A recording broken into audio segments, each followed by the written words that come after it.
चाहे इंसान हो, जानवर हो या चरिंद परिंद, यकसानियत से सभी तंग आ जाते हैं। मैं भी तंग आ गई थी। अब हर रोज़ एक ही ब्रेकफास्ट कर करके मैं बोर भी हो रही थी और बदलते मौसम के साथ साथ बोरियत बढ़ती चली जा रही थी। नाश्ते के बाद मौसम इंजॉय करने के लिए मैंने दोपहर में फिर से चाय बनाई और मैं और मम्मा आ गए छत पर बदलती हुई धूप को एंजॉय करने। वैसे भी इस मौसम की धूप खिली हुई होती है और बहुत खूबसूरत लगती है, और हम लोगों का और सभी टी एडिक्ट्स का इस बात पर इत्तेफाक है कि मौसम इंजॉय करना हो तो चाय के साथ स्नैक्स रख लें और मौसम इंजॉय हो जाता है। तो बस हम लोग छत पर बैठकर चाय के साथ मौसम इंजॉय कर रहे थे। ज़रा शाम हुई, असर का टाइम हुआ तो बस भाई को भूख लग गई और मुझे भी हल्की हल्की सी भूख लगने लग गई, क्योंकि स्लाइस कितनी देर आखिर चलेंगे। फिर मैं नीचे आ गई और उसके बाद भाई के लिए मैंने दोबारा से वही ब्रेकफास्ट बनाया जो अपने लिए बनाया था, क्योंकि सभी एक ही रूटीन से तंग आने लगे हैं। तो बस फिर मैंने कैप्सिकम डालकर ऑमलेट तैयार किया और साथ में स्लाइस गर्म करके उसके लिए भी सैंडविचेस बना लिए। खाने का प्लान था तो खाने के लिए इस मौसम के साथ साथ एक और बहुत बड़ी नेमत है कि बदलते हुए मौसम की नई सब्जियां, मतलब कि सबकी फेवरेट भिंडी। तो मैंने बस सोचा कि आज भिंडी बना लेंगे, और इस भिंडी को लेकर मैं बहुत ज़्यादा एक्साइटेड हूँ, क्योंकि जब फुल गर्मियाँ आती हैं तब तो हम लोग रोज़ एक ही चीज़ खा खा के बोर हो जाते हैं, लेकिन जब फ्रेश सब्ज़ी आती है नए मौसम के साथ तो उसको तभी पका लेने का मज़ा है। हाँ, अगर वो एक्सपेंसिव हो तो वो एक अलग बात है, लेकिन जब अल्लाह ताला ने दिया हो तो फिर उसको एंजॉय क्यों ना करें।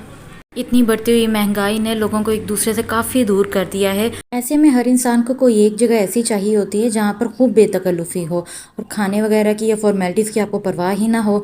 जी हाँ, बिल्कुल सबको ये होता है, सबका ध्यान ननिहाल की तरफ जाता है। हमारा भी प्लान बना कि भाई इस तरह बोर रूटीन में हम लोगों की भी कोई चेंज होनी चाहिए। काफ़ी देर हो गई मैं घर से बाहर नहीं निकली और मैं घर रह रह के बिल्कुल ही बोर हो चुकी हूँ। बस फिर मैंने कर लिया अपने कज़न को टेक्स्ट, हम लोग जा रहे हैं इस वीकेंड पर लाहौर इंशाल्लाह अपने कज़न के पास। लोगों के घरों में इश्यूज़ ये होते हैं कि उनकी औरतें अक्सर ही बाहर घूमती फिरती रहती हैं, घर टिक कर बैठती नहीं, और उनकी कंप्लेंट्स ये होती हैं। जबकि हमारे घर में देखा जाए तो बिल्कुल ही ऑपोजिट सिस्टम है। मुझे अक्सर इसी बात पर डांट पड़ती है कि मैं कहीं पर जाती आती नहीं हूँ, घर पर ही रहती हूँ। ऐसे मैं मेंटली सिक हो जाऊँगी, फिज़िकली अनफिट हो जाऊँगी, मेरी घर में एक्टिविटीज़ बहुत ही लिमिटेड हैं।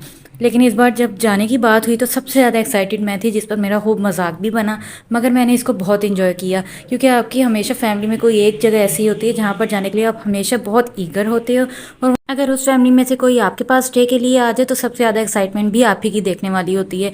मेरा भी यही हाल होता है जब मेरी मामों की ये वाली फैमिली आती होती है हमारे पास स्टे करने के लिए। इवन अभी मामी को सिर्फ 2 हफ्ते हुए हमारी तरफ स्टे करके गए हुए, लेकिन मैं बहुत उदास हो रही थी क्योंकि मेरा कहीं पर जाना आना नहीं हुआ। वो जाते हुए हमें इनवाइट भी करके गई थी, तो बस फिर मैंने तभी से रट्टा डाल दिया था कि मुझे भी साथ ही लाहौर जाना है। और फिर छोटों के एग्ज़ाम्स भी आ रहे हैं और एग्ज़ाम्स के दौरान ही रमज़ान भी आ रहे हैं, मतलब कि इस दौरान तो कहीं पर जाना आना हो नहीं सकता, और अकेले मुझे कहीं पर भी जाने की आज तक आदत नहीं हुई, जो कि मेरी पर्सनैलिटी का सबसे बड़ा फ्लॉ है।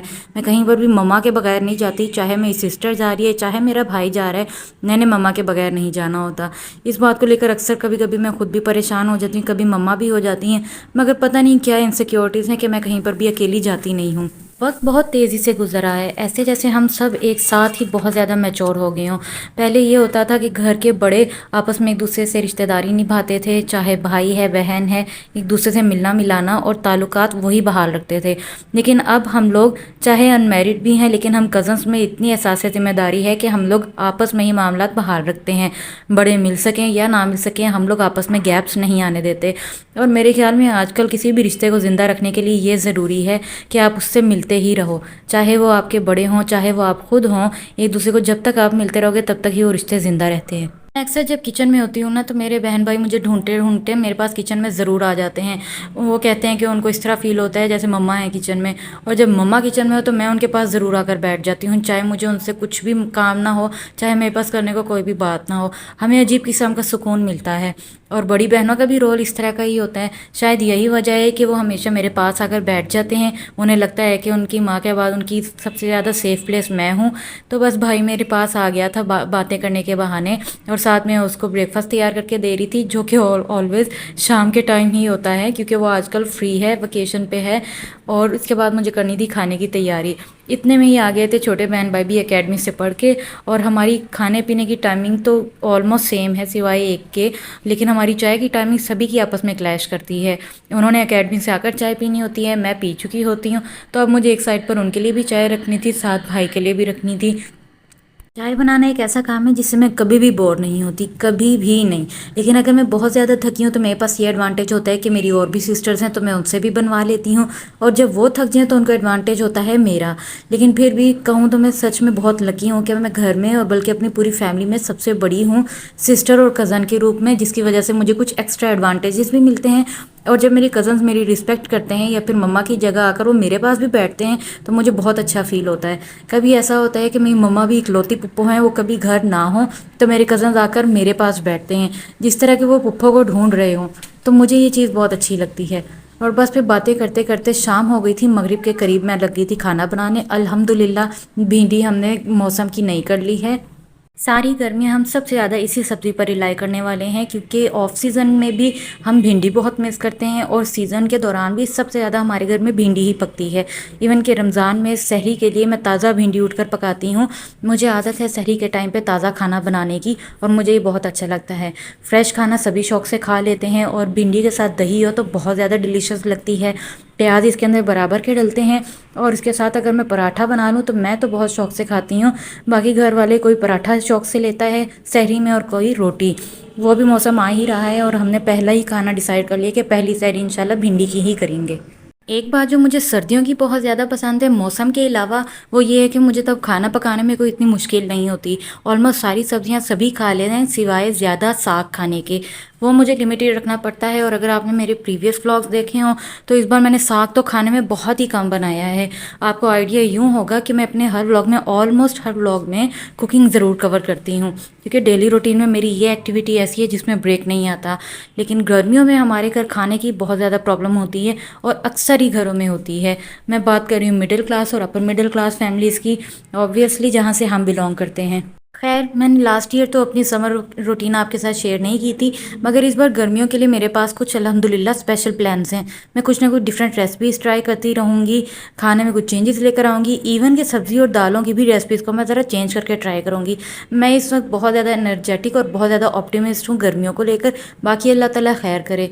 और इसी तरह ही बातें करते करते मैंने खाना भी तैयार कर लिया था। अब मुझे बनानी थी रोटियां और मम्मा के पास मोहल्ले की एक आंटी आकर बैठ गई थी, तो मैं अब रोटियां बना के ज़रा मम्मा के पास जाकर बैठूंगी, हम खाएंगे खाना।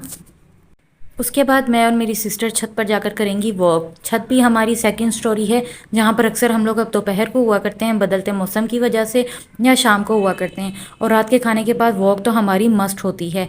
10 बजे के करीब मेरा भाई ले आया था पिज़्ज़ा और हम लोग पिज़्ज़ा खाने बैठ गए थे, क्योंकि अचानक से बस भूख लग गई और दिल किया। खाना हम लोग ने 7 साढ़े 7 तक खा लेना होता है, तो 10-11 बजे तक हमें अक्सर क्रेविंग होती है कि और कोई चीज़ हो, ख़ास तौर पे चस्के वाली। हेल्दी तो ये बिल्कुल नहीं है, लेकिन अगर चस्के की बात करें तो फिर हेल्थ को तब कौन देखता है। लाहौर जाने के लिए मुझे कुछ तैयारी भी करनी है। इवन दो हमारा एक नाइट का ही स्टे होगा, नेक्स्ट हम लोग ने संडे को वापस आ जाना है, क्योंकि इन्होंने एग्ज़ाम्स के टेस्ट की तैयारी करनी है बहन भाइयों ने। और फिर जाहिर है भाई आया होगा, उसके कपड़े वगैरह सब कुछ रेडी करके देना है और कुकिंग भी बहुत ज़्यादा होगी। मैं आप लोगों के साथ अपनी तैयारी ज़रूर शेयर करूँगी इंशाल्लाह कि मैं कौन सी आउटफिट पहन कर जाऊँगी, शूज़ कौन से होंगे और हम लोग कौन सी अपने शहर की बहुत मशहूर सौगात है जो लेकर जाएंगे, मैं उसका भी हिंट आपको दूंगी। मैं आपसे मिलती हूँ नेक्स्ट व्लॉग में इंशाल्लाह। अल्लाह हाफिज़।